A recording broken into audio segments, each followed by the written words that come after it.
break down, let's touch on this. So sugar, where do we get sugar from? It's not added sugar we're putting in food. So use your heads here, really think about it. We're getting it from grains and refined carbohydrates. So anything that's going to be in a box, any pasta you're buying in a box, any bread you're buying, those are going to be refined carbohydrates. What that will do, sugar is going to cause that increase in blood sugar. Okay?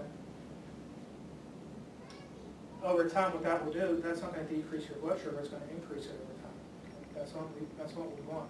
So what you want to do over time as well is you want to try to avoid or limit your sugar intake right away. So your carbohydrates, refined carbohydrates you want to avoid. So bread. If it's white bread, you go to wheat. If it's from wheat bread, you go to gluten-free. Then your optimal goal is to have no bread at all. That's going to take out the grains we're getting in from sugar.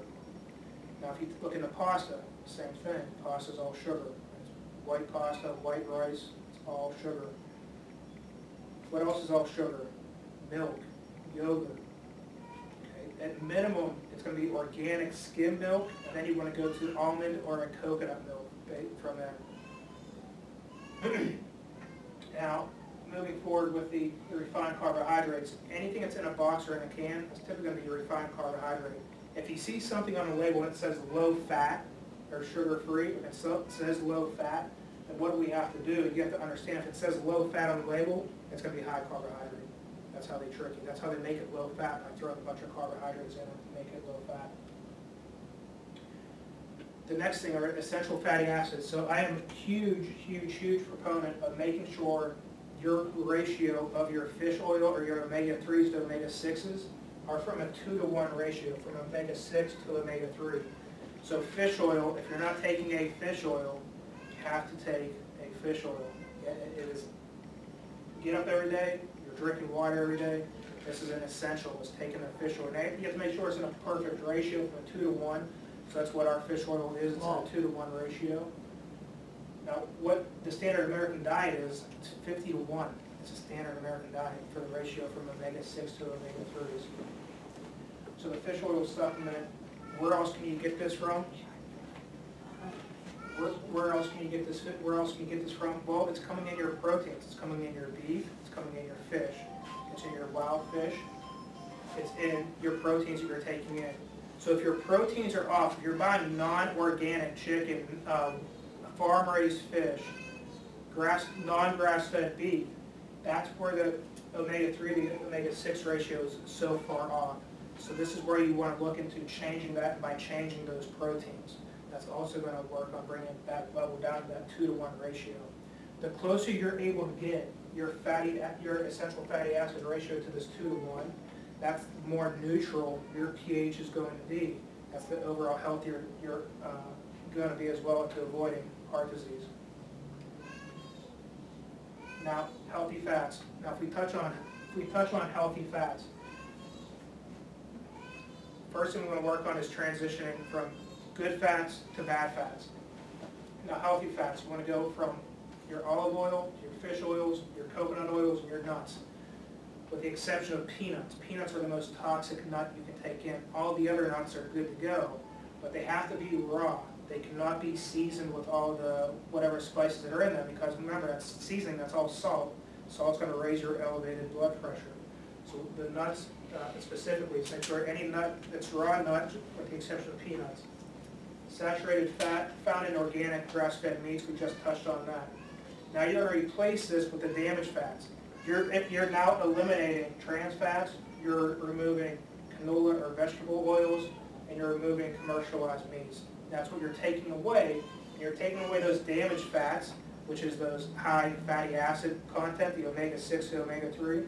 This is the bad ratio, and you're now replacing it with the good ratio. So that's one of the small things you can do in regards to your overall nutrition and making that a better level. Now, with your olive oil and your fish, olive oil that you're using to cook it, you want to use fish oil, or you want to use olive oil if you're using it to cook. But remember, you can't heat it up over a high heat right away. You can only use coconut oil. What you can do, you can heat up coconut oil quickly. It won't turn into a rancid fat. But if you heat up olive oil quickly, it turns into a rancid fat. So be cognizant of that when you're cooking or marinating a vegetable with it. You can't turn it onto a high heat right away unless it's a coconut oil, because it will turn to a rancid fat. Now, sugar as well. So to go back to the sugar that I was talking about earlier with nutrition, if you're a coffee drinker and you're taking in artificial sweeteners, remember those artificial sweeteners are toxic. They're a neurotoxin, they cause a number of brain issues. So the way you would know if something had an artificial sweetener in it, you would have it would be sugar-free or a diet. That's how you would know it was artificially sweet. Now you want to replace that with an organic sweetener such as stevia. You have to make sure it's not processed. Like the Trovia version of stevia, although it's stevia, it's a processed version of it. So that's the one you want to stay away from. You can try Truvia, although it says it's a natural sweetener. Okay, that's the one you don't want to take in. Xylitol is another good one. Organic raw honey, ton of great research on honey, and agave as well. Some good sweeteners to use. And honey, there's a lot of really, really good research with honey, what you can take that in with. Now your pH levels. How do you know what your pH levels are? So you can get test strips like these. You can get them at Sunny Bridge up the street. They're natural, the health food store on the hillside. So you want to test where your pH is at. Because if you're acidic, that's what we were just touching on. If you're acidic, then your pH is going to be, you have to work on getting your pH more to a neutral level. So your pH, we want you to, it can be anywhere from 1 to 14. We want you to be at about 7.3. It's going to be where we want you. It's going to be a little bit above neutral. Here's a scary sight. I think it's on the next slide. Yeah, here it is. So a can of soda, so 1 can of soda, to make it neutral, has a pH of 2.5. It takes 30 cups of water to neutralize 1 can of soda.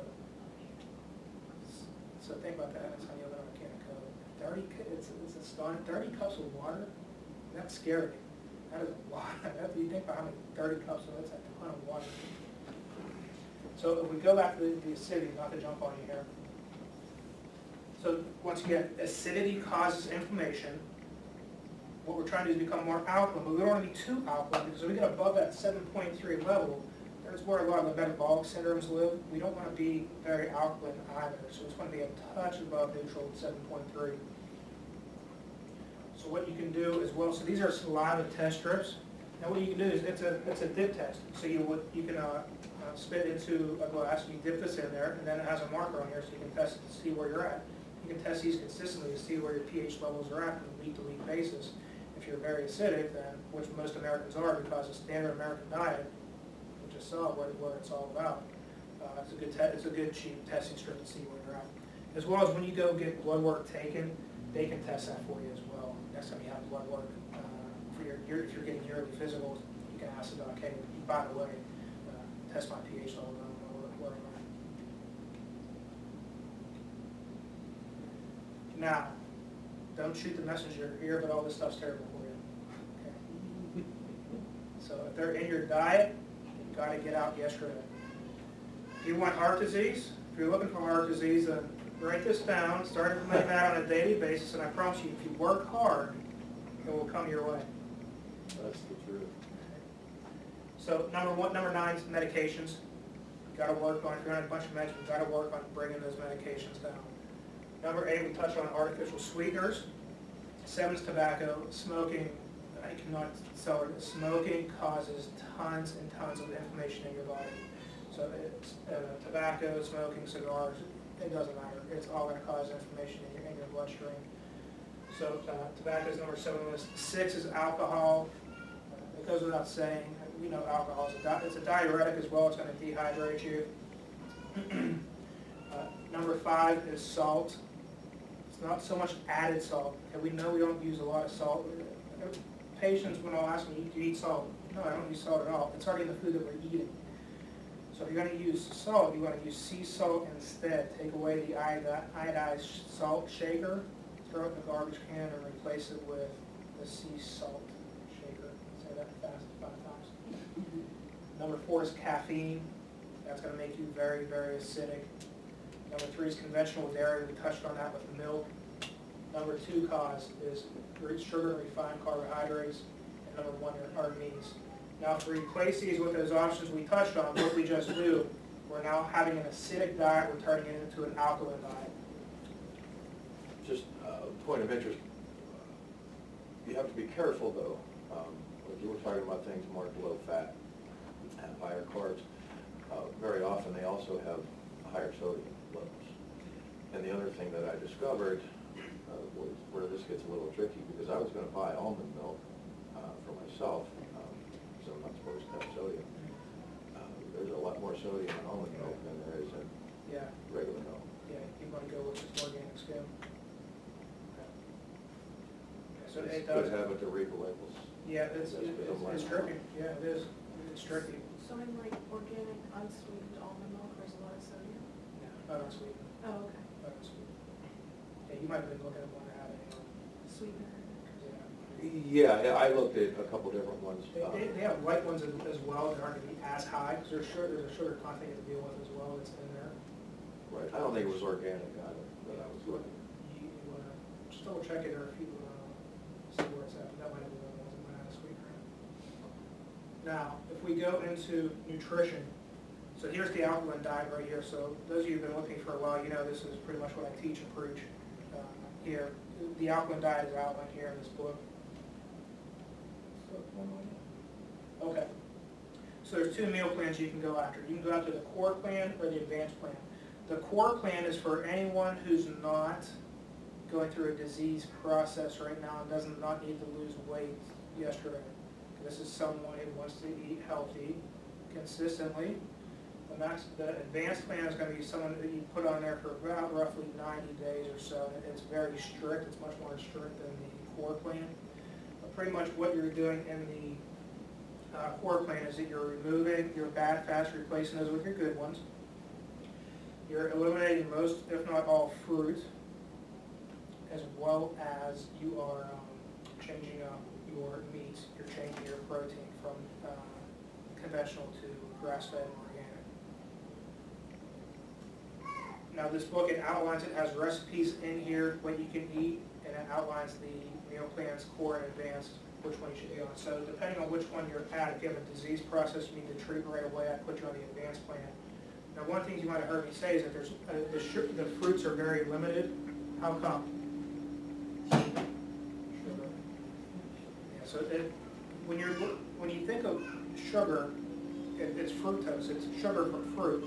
So anything that has an OSE on a label, that's how you're going to know it's going to have a sugar. It's going to be a substitute of sugar on a label. So you're looking for anything that ends in OSE is going to be sugar. Now, if you remember from the earlier, what we're trying to do is we're trying to eliminate all sugar, so it's all fruit as well. Now, the core plan, you can have some options for berries, strawberries, raspberries, blueberries, and organic apples. And that's going to be pretty much just going to limit your fruit intake right there. Anything that has that sugary aftertaste, the watermelon, cantaloupe, honeydew, those have they're very, very high on the glycemic index. They're going to blow right through you. They're going to speed up your digestion. That's not what we want.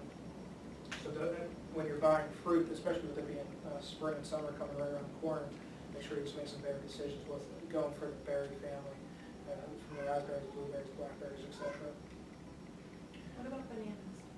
Yeah, I'm just going to ask you about bananas and pineapple. From what I've read, they're both very beneficial. They are. So here's the kicker: in moderation as well. I would not eat 2 or 3 bananas a day as your staple for fruit. But bananas have a lot of sugar in them. So that, I'm surprised. blood and potassium, they have a fair amount of sugar in them as well. What was the other one said? Pineapple. It passes, but it has when you bite into it, you feel that juice. It's that has fructose in it. Is banana low in potassium or high? That's high. Very, very high. Very high. So if you, when your potassium levels, it's good for the heart, and that's essential, but it's bad because it's not bad, but it does have such sugar that we're trying to avoid. You can get you get more bang for your buck off the berry family. The last supplement I have, actually there's 2 more that I want to talk about. So So the other supplement I want to talk about is a daily detox. What this does is this pretty much just cleans out all the gunk in your system, and it cleans all your pathways out. It's a detox system, and you take it every day. So it's a daily detox. It's not something like a colon cleanse or a liver cleanse that's going to clean you out. It's a very, very safe cleanse system to be on. It's something you just take on a daily basis. But it helps decrease inflammation at the cellular level. And decreasing inflammation, it's from all the things you're getting, not only from your diet, but from lack of exercise or doing the wrong exercise. It helps reduce that inflammation level within your bloodstream. So that's why I love that supplement as well. And what it's doing, what that acidic diet is doing, is it's causing what are called free radicals. And that's what causes an oxidation of cholesterol. In layman's terms, it's putting plaque on your arteries. What this will in turn will do will help fight off those free radicals, so those free radicals cannot begin to implement in your body. And then the last supplement I like to talk about as well. This is my breakfast every morning. It's a protein shake in the morning. What this does is it's very, very low in sugar. It's made with grass-fed protein. It has no sugar. It's sweetened naturally with stevia, and it's replaced. It has the organic free-range protein in it, and you're replacing the damaged fat with the healthy fat. So in the morning, if you're making a bad decision with breakfast in the morning, whether it's yogurt that has all the fruit inside of it, with an Oreo cookie on top, if you're having dessert for breakfast, you can now make a little bit of a better decision with a protein shake. And if you're skipping breakfast altogether, that's a big no-no. When you skip breakfast altogether, what that's going to do is that puts your body into starvation mode. When you put your body into starvation mode, now you're burning all your muscle and you're storing all your fat. So if you're trying to gain weight, the best thing you do is skip breakfast in the morning. You have to eat breakfast. So the protein shake, it's a great meal replacement. It's cheaper than McDonald's. When you break it down over time, from eating McDonald's 14 mornings, which no one would ever do. It has the other supplement. Now, 7 takeaways. Here it is. So here are the 7 steps. So this is another writer downer. Number 7. Well, what does chiropractic have to do with it? Where does this mold fit in? Well, there's research. There's a lot of awesome research on chiropractic and how it lowers blood pressure, and it lowers blood pressure naturally. There's a vertebra in your neck